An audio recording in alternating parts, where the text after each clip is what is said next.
In Belle Glade, Florida, once called the AIDS capital of the world, a majority of patients were neither gay, intravenous drug users, nor hemophiliacs. Instead, authorities in that region, which has 24 times the national average of AIDS cases, found an immense amount of crack use among the AIDS patients. But the official AIDS agency of the federal government did not list these non-intravenous drug users as a high-risk group for AIDS. So a few non-establishment types, such as Dr. Nathaniel Lehrerman, are going public to warn the public of what they say is a link between drugs like cocaine and crack and what is called AIDS. I might add, in Belle Glade, 97% of the cases of AIDS are among blacks, as compared to 30% nationally. I'm Tony Brown. In a moment, does crack cause AIDS? Tony Brown's Journal is brought to you by Pepsi and its bottlers. This program is a part of Pepsi-Cola's continuing support of your community's cultural, educational, and business interests. I'll say your name. My first guest is Dr. Nathaniel Lehrerman. Dr. Lehrerman is a psychiatrist and former clinical director of Kingsborough Psychiatric Center in New York. My other guest is Mr. John Lauritsen. Mr. Lauritsen is the author of 2 books on AIDS. His most recent book is entitled Poison by Prescription. Gentlemen, thank you for being here. If I may start with you, Dr. Lehrerman, you wrote an article that I read in the Wall Street Journal in 1984, 85? In November 1985, I had a short letter in the Wall Street Journal which pointed out how low the infectivity of the AIDS virus was, and suggested that since various chemicals can cause immune deficiencies, chemicals should be looked into. I didn't know which, but I felt that we were dealing with a toxicological problem at least as much as an infectious problem. Now, help us, people who didn't go to med school. Toxicological means poison. Okay, so you said at that time, now I didn't know of anyone at that time who was even saying in public that AIDS could come from anywhere other than an infection or through... We have known for years that immune deficiencies can be caused by chemical factors. After the bombing of Japan, the atomic bombing of Japan, there was immune deficiency from the radiation. People have died from immune deficiencies from cortisone. A cousin of mine died that way. Many chemicals also cause immune deficiencies. Drugs are used to produce immune deficiencies when there are transplants. So that there are many chemicals which have been known for years which can cause immune deficiencies. My point was that perhaps HIV did cause AIDS, but I didn't think it was the only thing that caused AIDS at that time. I said we should look for chemicals as causing it. And any second-year medical student should know that when you're dealing with an epidemic, you have an obligation to investigate all possible causes. This has not been done with AIDS.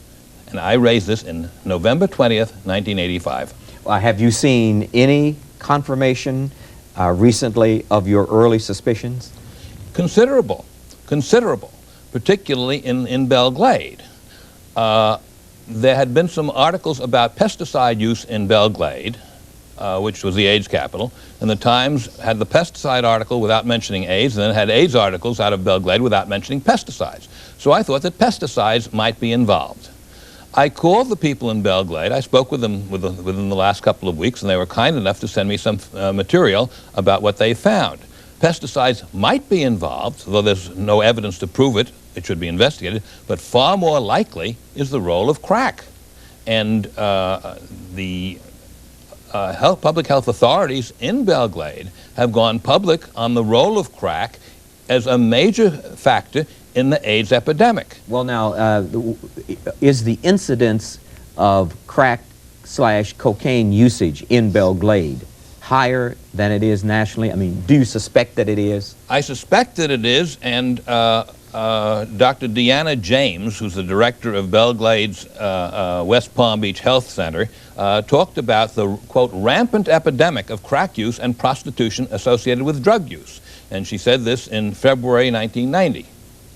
Now, does that follow? I read one study that on prostitutes prostitutes who were not drug users had a very low incidence even of HIV infectivity, certainly had a low incidence of AIDS. Prostitutes who are drug users have a very high incidence of HIV infectivity / AIDS. Is that correct? I believe that it is. I think that the role of drugs in producing sexual overactivity is something which hasn't been recognized. I think it's been one of the things that's been operating, had been operating in the gay community. Amyl nitrites.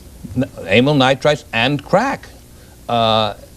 These drugs help produce far more sexual activity than is normally physiologically possible. After these activities, people are exhausted, their immune systems are exhausted, and they may very well come down with AIDS. It seems to me that there is far more epidemiological or survey statistical evidence that crack and cocaine and street drugs cause AIDS than there is that HIV does. Mr. Lauritsen, we now have a new phenomenon in America, and that is that people such as yourself and the book you wrote, AIDS by Prescription, I think it's or Poison by Prescription, right, are asserting that one, and you correct me if I characterize you incorrectly, one, AIDS is not caused solely by HIV or the infection of the virus. B, that it is multifactored, and that is you have to have a series, or not a series, a combination of factors, one of which I suppose could be, or you may agree, may be HIV. Are we essentially looking at a drug injury that we are calling AIDS, or are we looking at a series of diseases, combination of diseases that we call AIDS, which is in effect precipitated by a drug injury? Well, let me explain that from the very beginning I've approached this from the standpoint of my own field, which is survey research. So the question I put in the very beginning was, what are the characteristics of people that have AIDS? What are they like, and what reasons might there be to account for their getting sick? And this is research that is done, if at all, very poorly by the Public Health Service to date. But I have seen from what research there is, as well as my own observation, and I think I have known probably quite a few hundred people with AIDS, that you could make a very strong case for saying that drugs, both medical and recreational, were the main reason that most of these people got sick. But I would start and say that I think the whole concept of AIDS is a phony construct. What we really have is certain groups of people who are very sick in certain ways. It's not only their immune system by any means that they're sick with. And as far as HIV is concerned, that's been discussed on your program, and to me that's a dead turkey. You know, I think the HIV-AIDS hypothesis is dead. It's dead because there are not just a few cases, but many tens of thousands of AIDS cases where there's no evidence whatsoever of past or present infection with HIV. And the HIV hypothesis is dead also because the virus is totally inactive from a biochemical standpoint.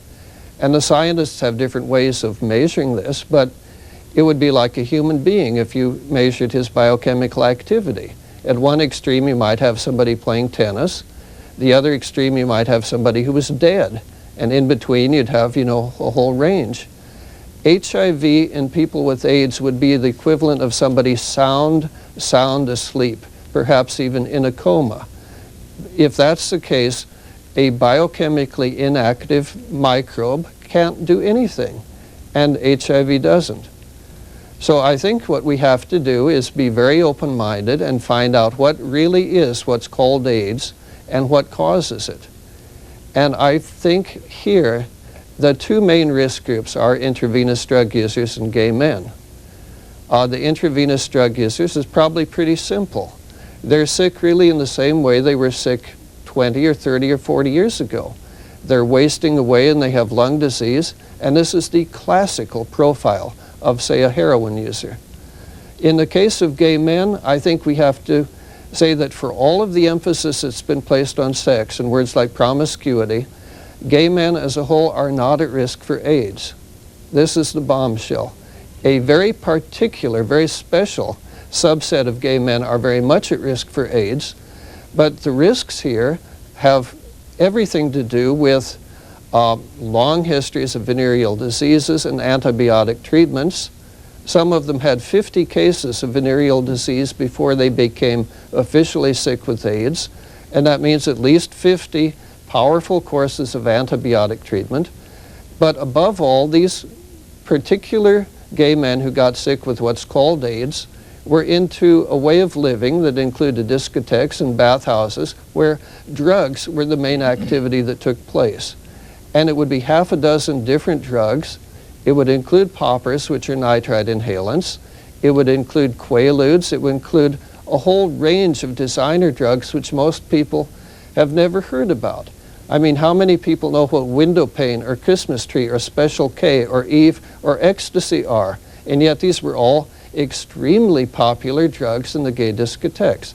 So all I'm saying here is we really have got to find out. Well, so you're saying that there's something that certain members of certain groups are doing that predisposes them or puts them more at risk than other members. As you were talking, I remember a conversation I had with Dr. Peter Duesberg and Dr. Ruth Bernstein, and I forget which one said, but one pointed out, Dr. Ruth Bernstein pointed out in a study that he had that 40% of gay men in San Francisco were addicted to cocaine. Now, I can't verify that, and I can't say it's not true. I'm just saying what he said. Dr. Duesberg said, and we estimate that there may be about 30 million gay men in America, and Dr. Duesberg estimates that about 0.3 or 0.3% have AIDS. So if it were an epidemic among gay men, then every gay man would have an equal opportunity to get it, would he not? It doesn't seem like everyone does if it's only 0.3% who actually have the disease. Yeah, I mean, my viewpoint here, it's kind of arbitrary what a gay man is in a way. But a characteristic of male human beings is that they're attracted to each other sexually. And, you know, a lot of this is done secretly, and many people don't admit it, but I would say most of the men watching this program will know either that they themselves have had gay sex at one time in their life, or at least that they have thought about it a lot and perhaps at some time wanted to. This is a reality here, and with many, many millions of American men having sex regularly with each other, it's only a very tiny percentage that got sick in ways that are called AIDS, and those people had plenty of other health risks that could explain why they got sick. Now, either of you, all of that having been said, someone at home is saying, fine, but I know people who are not in these groups who got AIDS. I know Mary who had sex with Bob one night and she got AIDS. Now, Mary doesn't use drugs, etc. How do you explain these cases? How is it that a, quote, average, if there is such a person, heterosexual woman, and women have a very low incidence of AIDS, have sex one time with a man and get AIDS? Well, I don't know. Yeah, we don't know. We don't know what else has been involved. And also, there's been a very considerable confusion between being HIV positive and having AIDS. They are very different things. If you have immune antibodies to measles, you're not a measles carrier. Yet, by the voodoo immunology of today, if you have antibodies to HIV, you're an HIV carrier. Dr. Lehrman, let me ask you this question. If a person gets an AIDS test, what in their mind do they think they're being tested for? They think they are being tested for AIDS, and they are actually being tested for AIDS, the existence of antibodies to HIV. Now, and they have very different things. All right, now explain to us what they are. If the average person who's taking, quote, an AIDS test is being tested for the antibodies to a virus called HIV, and we find that they have antibodies, medically, what have we discovered? Nothing of significance. In fact, an immense amount of significance in today's America. But we have discovered that those are the footprints of the virus, haven't we? Having been there. And that the body has successfully fought off the infection? Well, that used to be thought we don't know that anymore. No, that used to be the opinion. I think it's still correct. However, with the AIDS epidemic, classical immunology has been stood on its head. Okay, but short of that, let's use the classic, what I learned in high school science. I learned that an antibody was the footprints of a viral infection. Of past infection meant protection. And that the body had fought off the infection. Exactly. Now, and could do it better the next time. Right. Now, if we take a so-called AIDS test and we test HIV positive, we have discovered that the body has an antibody or has fought off a virus. Exactly. We have not discovered, have we not, that there is a virus called HIV or called anything else, have we? In the person's body? In the person. If we test HIV positive. We can investigate the existence of the AIDS virus, of HIV as a virus rather than antibodies. It's much harder to investigate. And much more expensive. Much more expensive, and many fewer of these individuals come up with the virus. I just want to stick to what we, the public, Yeah. is being told about taking, quote, the AIDS test. I want to know what we're finding out. We're finding out whether you have had a past exposure to HIV, the so-called AIDS virus, and that's all. And if you're not in a risk group, statistically, if you test HIV positive, you are no more likely to come down with AIDS than anybody else in the population. What percentage of people who test HIV positive go on to develop AIDS symptoms? I don't know what the exact number is. In the risk groups, it's a couple of percent a year. There's different studies with different numbers. And Duesberg has pointed that out in one of his articles. Right. If you're not in a risk group, and he pointed this out, the likelihood of coming down with AIDS, if you're HIV positive and not in a risk group, is no greater than if you're in the general population and HIV negative. However, what's happened, and this is apparently what happened with Tony Perkins just now, if you've found HIV positive, the medical profession has been brainwashed, and I'm talking as a physician for 46 years, has been brainwashed into thinking that this is an infection rather than an immunity, and therefore must be treated, and such individuals are then treated with powerful and dangerous drugs like AZT. Now, when you then treat this person who has an HIV positive reaction or has found out that they have antibodies, they don't have AIDS, the disease, and are you sure that they have the virus? Because we haven't tested for the virus. All we found was the antibodies. We know that they have had the virus. Whether the virus is still there, we don't know. We don't know that. That's so right. We're not testing for the virus. Correct. We're testing for the antibody Correct. to the virus. Now, we don't even know if they have the virus.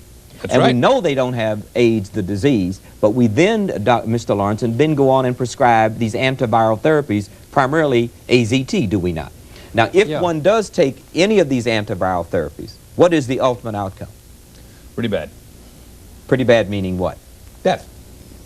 These are very toxic drugs, and people die from them. Now, isn't all of this based on a misunderstanding of what an AIDS test is? This really isn't an AIDS test, is it? The whole AIDS epidemic is based on misunderstanding. The whole AIDS epidemic is based on misunderstanding and from the failure and the suppression of the role of chemicals such as drugs in its cause. For example, in Belgrade, which you started with, in 1985, when it had the highest incidence in the world, the CDC went in there less interested in the high incidence than it was in the fact that they didn't fall into risk groups. They interviewed the patients for their sexual and drug habits, and they came up with a new risk group, the heterosexual contacts of HIV positives. They knew very well that these people were into non-intravenous drugs. Why don't we have a risk group? Non-intravenous drugs, that's where we're getting AIDS. That's exactly what I'm asking. Why in 1985 didn't the CDC establish a risk group of crack users particularly, but non-intravenous drug users in terms of the Belgrade experience? Because they were busy defining AIDS as a sexual disease, as a sexually transmitted disease. I don't know why they're blinders, but they sure were blinders. That is the way it's defined, am I correct? Yeah. AIDS is defined as a sexually transmitted disease. However, the figures here of AIDS as a sexually transmitted disease are very different from the genuine sexually transmitted disease. It takes approximately 500 copulations to produce an HIV seropositive. Not AIDS, but seropositive. With syphilis, it takes 2 to produce one. With gonorrhea, it's 2 or 3. Mr. Lauritsen, your specialty has been What's the category of medicine, Dr. Lehrman? I do psychiatry. No, iatrogenic. Iatrogenic. Iatrogenic medicine. Now, will you tell us what that is, and tell us how the treatment of these chemicals, I will call them, either stops, hampers, or increases the potential damage to the body? Sure. Iatrogenic means caused either by a physician or by medical practice. And we live in an era where many people are very sick with diseases which in fact are caused by medical practice. I want to just go back to the antibody test. They did a study recently where blood from one group of mice was transfused into another group of mice. And the mice that received the transfusion then scored positive on the HIV antibody test, but neither group of mice had ever been exposed to HIV. There was another study where they took blood samples from dogs, and 50% of the dogs scored positive for HIV antibodies, which is to say the test is extremely doubtful, whatever it means. But AIDS is defined as HIV antibody positive, according to these very dubious tests, plus any one of 25 old diseases. So what happens if you say somebody's positive and you give them a drug like AZT? This is a drug with terrible toxicities, and it may take sooner or longer, but eventually people taking it are going to get sick. And some of the ways that they will get sick from the toxicities will include diseases that qualify as AIDS. They'll have the antibodies, and they'll have a defining disease like, say, cancer of the lymph system, or wasting, or dementia, and this will qualify as AIDS. They will have AIDS, but it will really have been caused by the treatments they received. By the drugs? By the drugs, right. Was Anthony Perkins taking AZT? I don't know. I looked carefully in the newspapers, and I don't know. I suspect so because it's standard treatment, but I don't really know. I know from the story that he found he was HIV positive, and this was equated in his mind as being ill, and then he went on and died. But what these drugs do, AZT and DDI and DDC, is very terrible. They take what's called DNA synthesis, which is a process the body goes through whenever a new cell is formed or when cells grow. It's basically the life process, and these drugs terminate it. In other words, they believe that by stopping the life process, they will stop HIV from replicating, and in fact, HIV is not replicating. So the theory behind it is crazy, and the toxicities are deadly. Has it ever saved anyone's life? That could not be possible. It has certainly terminated the lives of many thousands of people already. Is it possible, in either of your judgments, to ever come up with a vaccine for what we're calling AIDS? We don't know what causes AIDS. If AIDS is toxicological, is caused by chemicals or poisons, no vaccine will ever be of any value. We have to deal with methods of preventing these poisonous substances from getting into the body and methods of getting them out of the body. But don't you have to do something in your life, in your lifestyle, to acquire? After all, the first word in AIDS is acquired immuno. You know, don't you have to do something like Mr. You're exposed Lawrence? to chemicals. Well, or to do other things. Mr. Lauritsen just went through a lifestyle of a small percentage of gay men, which puts them at risk. Very much now, so. the average all-American, if there is such a thing again, gay man is not at risk. Am I right, Mr. Lauritsen? That's my understanding. I think Is that your understanding? I think Mr. Lauritsen is right in terms of this being a small subset of the gay community, although I don't think the gay community is as large as he says, but we can argue about that later. However, I think that these people, if you go into the specifics of their activity, it's not the sex, even though there's a lot of sex that's involved, but it's the drugs that are involved, the drugs which stimulate greater sexuality, and all the other drugs which he outlined so very clearly. Well, it's the drugs, it's the chemicals which are causing AIDS in that group. Well, Dr. Ruth Bernstein feels that there's one other factor, and that's a receptive anal intercourse in combination with some other things. No question, because receptive anal intercourse involves the transmission of all the intestinal parasites and causing intestinal diseases and drugs to treat them. So we have synthesis here, do we not? One thing alone may not give you AIDS. Have and kind another of thing. an addition. But when two things, certain combinations, Yes, then they combinations are much they more become powerful. lethal. Sure, but we're dealing with chemical illnesses, not with infectious Are you illnesses. prepared, we have less than a minute, are you prepared, either of you, to define AIDS as a chemical injury? What I would say is that different groups of people and different individuals are getting sick in different ways that are called AIDS. There are many different ways to become sick, and it's a part of the mystique of the AIDS mystique that makes it look like just one single thing, and it's not. Now, hemophiliacs, in my opinion, that are called AIDS, what it really is simply basic hemophilia. These people had the misfortune to be born sickly, plus factor VIII concentrate, which has kept them alive longer, but it's bad stuff to take. Factor VIII concentrate, which allows their blood to clot, is a pooling of all of the microbes and all of the toxins. I hate to interrupt you, Yeah. Mr. Lauritsen, but we're out of time. Oh, sorry. And I'd like to thank you, Dr. Lehrman and Mr. Lauritsen, for being on this program. Okay. Good. Thank you.